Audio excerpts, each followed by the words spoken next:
இல்லை இப்போ இந்த கரூர் சம்பவம் வந்து விஜய்க்கு பின்னடைவு ஏற்படுத்தியிருக்குமா? அது வந்து கலவையான விமர்சனம் தான். கரூர் சம்பவம்ன்றது வந்து நிறைய பேர் வந்து எப்பயுமே ஒன்று சொல்கிற புரிஞ்சுங்க, ஒருத்தரை வந்து ஆதரிக்கிறவங்க வந்து எவ்வளோ பெரிய பிரச்சனையாக இருந்தாலும் அதை வந்து அவங்க பிரச்சனையாக பார்க்க மாட்டாங்க.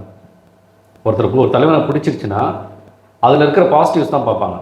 கரூர் பிரச்சனை அப்படி தான் சொல்கிறேன். அவரை பிடிச்சவங்க அதை பாசிட்டிவாக பார்க்குறாங்க, அவரை பிடிக்காதவங்க நெகட்டிவாக பார்க்குறாங்க. கரூர் சம்பவத்தை வச்சு நான் குறிப்பிட்ட கட்சி பேர் சொல்லுவோம்ல, அது அரசியல் ஆதாயம் மாற்றிருக்காங்களா? நான் சொல்றதா எனக்கு தெரிஞ்சு மாற்றின மாதிரி நான் பார்த்தேன்.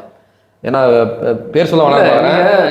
நீங்கள் வந்து ஒரு அரசியல்னாலே வந்து எதில் வந்து அரசியல் பண்ணலாம், ஆதாயம் பண்ணலான்றது எல்லாரும் 44 பேர் மரணத்தில் வந்து அரசியல் பண்ணக்கூடாதுல்ல.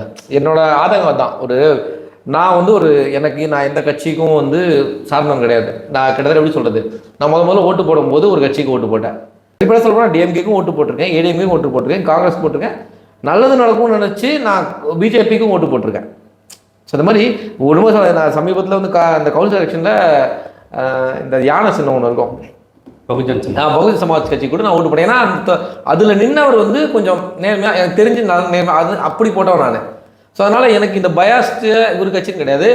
நமக்கு வந்து சூழ்நிலை புரியுது. இப்போ நீங்கள் சொன்ன மாதிரி நம்ம ஒரு சாதாரணமான ஆள் தான். நம்ம எந்த கட்சிக்கும் போல ஊர்வலம் போகிறது இல்லை. நமக்கு வந்து என்ன, நம்மளை சுற்றி நடக்கிற விஷயத்தை வச்சு தான் நம்ம ஓட்டு போடுறோம். இந்த வாட்டி இது ஒழுங்காக நடக்கலை, சரி இவங்க வந்தால் நடக்குமான ஒரு நம்பிக்கைக்கு தான் போடுறோம்.